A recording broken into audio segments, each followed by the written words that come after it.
Hey, what's going on? Ryan here with Intersection Records. Just finishing breakfast. Saw a fantastic concert last night. Actually, three great concerts last night. Talking about Greta Van Fleet tour opener at the Chaffetz Arena, which is where the University of St. Louis basketball team plays. So it was a little smaller arena, about 14,000. And it was great. We're going to get into it. So here's my checkered history with Greta Van Fleet. I first attempted to see them in the late summer of 2017. I don't think it was 16. I think it was 17. We get to the show, my daughter Zoe and I, and we're excited. And the Struts are about to come on. They're the opener. And they come out and say, we got good news and bad news. The bad news is Greta Van Fleet can't make it tonight. The good news is the guitar tech for the Struts is going to open up with an acoustic show. We were so upset. Went home. We actually skipped the Struts show. This was at Ballpark Village by Busch Stadium in St. Louis. A couple months later, I get tickets to go to Kansas City. We're going to travel now to see Greta Van Fleet. It's the day before the show, and they cancel Kansas City. They've canceled twice on me. That next spring, or I guess it was the next spring of 18, we get St. Louis tickets, and they cancel the day of the show. My daughter writes, we have the album, she writes the management, and they actually send her this, which is really cool. We need to get this framed, Zoe.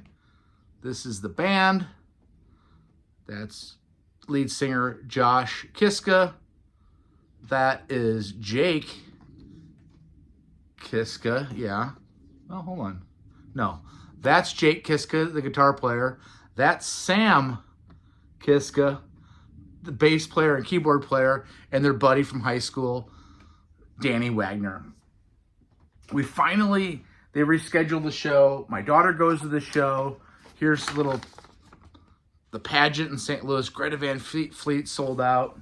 I actually get in for the last 10 songs. It was sold out. I couldn't get in. The energy was amazing. Palpable energy. The sweaty club sold out to the rafters. Young people partying. Their parents with them partying. It was incredible. Fast forward 5.5 years until last night. Last year, I reviewed their album, Starcatcher, and I gave it like a 3.5 out of 5 star rating. You know, they've had some albums since Starcatcher. They had Anthem of the Peaceful Army in 18. They had Battle of Garden's Gate in 21. Last night was incredible. I get there, I take an Uber down, I meet my buddies, got 5 friends I'm meeting down there, and I go straight to the seats. These guys are in the bar because I think that the opener, Geese, is on stage. And I'm like, man, this doesn't sound like Geese. Maybe they had a new album coming out. And I find out it's a band called Marauder. Marauder is Jake Kiska's side project. Jake Kiska, again, is the lead guitar player for Greta Van Fleet. And his buddy, Chris Turpin. This band is incredible opening up. Again, for the first couple songs, I'm like, is this Geese? I don't think so. Just kind of gritty rock. You get a little bit of the Zeppelin vibe, but not nearly as much as the Greta Van Fleet. It was really good. They go off, and the girls were going crazy. I'm like, who are these girls going crazy for this Marauder band? And I'm realizing it's because Jake's on guitar and lead singing. And Marauder is pretty good. Be interesting to see where they go. They take a break. I meet my buddies. I've been talking up Geese because I gave Geese one of the highest album ratings last year, like a 4.75 or 4.5 out of 5 stars for their album 3D Country. And they play, and they're good. The drummer's kind of offset on an angle, pointing towards the band. Singer Cameron Winter's like 6'7". I don't know how tall he is. Sometimes he sings in a real low register. And that low register in a big arena that was pumping with people that were so excited on a Saturday night to be out. Young people, beautiful people, just gorgeous women, guys having fun, big groups of girls. I don't know that Geese was ready for that big stage like that, but they were good. And I had talked them up to my buddies, and I think they were underwhelmed. They played Cowboy Nudes, which is one of my favorite songs, which has these little vocal which doesn't translate to that big stage. He sings in a low register that sometimes doesn't cut through the mix. Mystery Love they played. 3D Country they played. I don't know if they played 2122, which is one of my favorite songs. It doesn't matter. They were okay. Take a break. I was talking to some people yesterday afternoon. I'm like, I guess I'm excited about Greta Van Fleet. I've kept up with their albums. Their debut, which was 2 EPs put together called From the Fires from 17. Again, Anthem of a Peaceful Army. I like When the Curtain Falls and Age of Man. They open up and they come out and there's fire and Josh is above the drum set. And his brother flanks out on guitar on the one side, and you immediately are sucked in. It's immediately a rock show. I've been to probably 1,500 concerts. And, I've seen the rock star thing get done. I've seen Jimmy Page play with Robert Plant on multiple occasions. I've seen Aerosmith 35 years ago. I've seen Little Richard and Jerry Lee Lewis and Chuck Berry. This was a rock show. I've seen Kiss with full makeup in the 90s. They opened up with the Falling Sky off the new album. One of the best songs off the new album, I think. They're commanding respect. Immediately, the vocals you're just taken by. Josh, again, why is he canceling these shows? Probably because the voice goes down, right? He can't do it. Well, we got the tour opener last night in St. Louis. And boy, he can sing. And you immediately realize, and then Jake's crushing solos. And you're like, shoot, fire's going up. Not cheesy fire. It works. You could feel we had good seats on the side. You could feel the heat. Then they go into Indigo Streak, also off the new album. And I remember when I wrote the review, I'm like, God, this sounds like 80s Yes, and it does. So you go from this kind of Zeppelin-y, crunchy rock thing, to this Yes thing. And so progressive, but kind of uptown progressive 80s style. Really cool song. You're hooked in. Next song is a tour debut of Caravel, which is off of the album The Battle of Garden's Gate, which came out in 21. Really cool, really gritty, dark, really Greta Van Fleety. Again, people want to compare them to Zeppelin all the time. This is very Greta Van Fleety, if that makes any sense. They then go into meeting the Master, which is off the new album. And again, some of these songs on the new album, you're like, boy, this is so epic sounding. Is it almost cheesy? When they do it live, you realize why they're going there. Hey guys, let's write an epic. Let's start it acoustically. Let's go into Norwegian Wood during the acoustic part. When Jake does that, it's dum bum bum bum bum bum bum bum bum, and you're starting to kind of tripping out because it's working. What their plan is, Josh is like, I'm going to be the front man wearing, sequence metal jacket that weighs 70 pounds. It's all white, and the brother's going to be the guitar god. And it works. He is being the guitar god, and he is being the great singer. While they have one of the best drummers in the world, and Danny Wagner absolutely crushing it, and then the glue that holds everything together is Sam, the younger brother. These guys are like 27, 28 now. It was great. Trippy and murky. Heat Above is the next song. Again, this is off of Battle at the Garden's Gate song. It's the opener of that album. It's kind of like a no quarter. So you're getting some Zeppelin, like no quarter Fender Rhodes synths, made for the radio. He's one of the great singers in the business. He is just crushing it.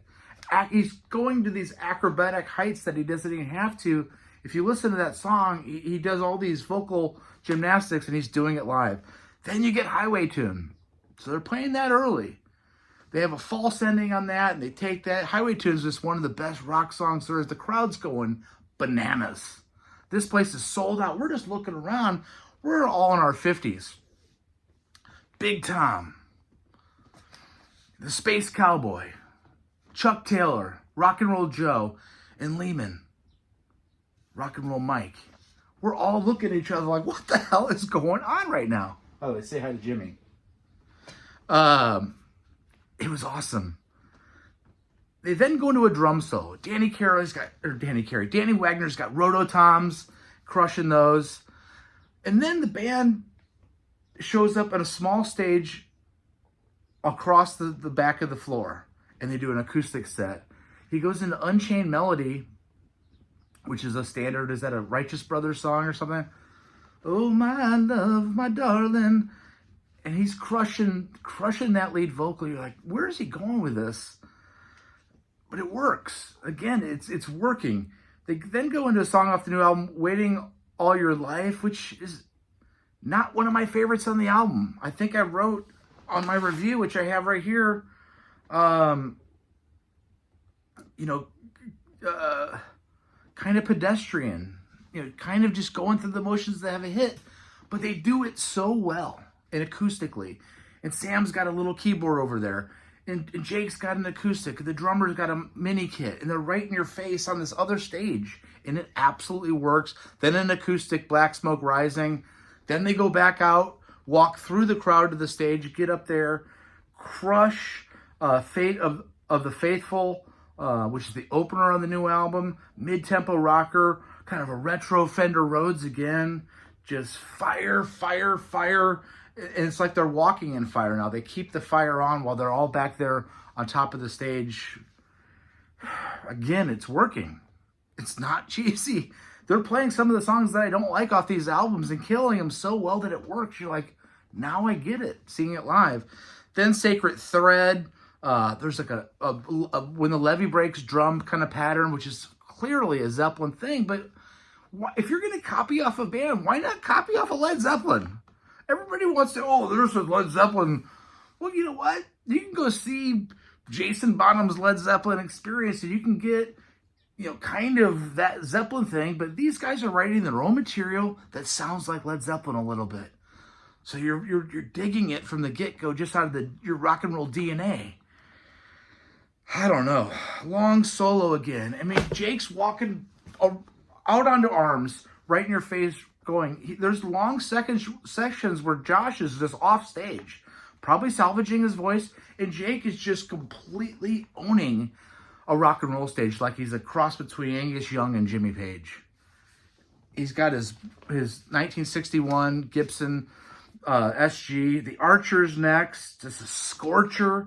Badass. They're not scared to do epic songs.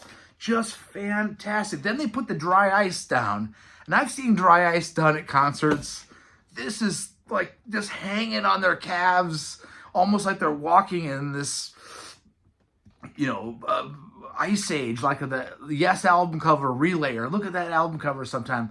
It's like the smoke around their feet. It's so badass. They play encore, Light My Love, which is off of Battle at the Garden's Gate again. And again, not one of my favorite songs, but they do it so well. They crush that ballad. And you realize the crowd and these girls, they know every song. They know every song. They're singing the lyrics. People are just having a joyous time. We're high-fiving each other. Did I drink the Kool-Aid? Well, believe me, I did. But Farewell for Now is their closer, and it's like the band says, let's write a closer song where it's anthemic and we could talk about farewell for now. But it's like if they dream it, it happens. We're gonna dream that I'm the best front man in the business, and that my brother's the freaking best guitar player in the business, and our best friend from high school, Danny Wagner, is the greatest drummer on earth. And it happens. If you dream it, it can happen, people. I mean, it was it was a fantastic night of music. I want to thank White Castles for sponsoring this video. Check out my channel. We do shows every single day. Subscribe, share this video. Peace out. Thanks, Big Tommy. Thanks, Lehman. Thanks, Chuck. Thanks, Space Cowboy. And thanks, Joe Schnell, for getting those kick butt tickets. Peace out. See ya. Bye.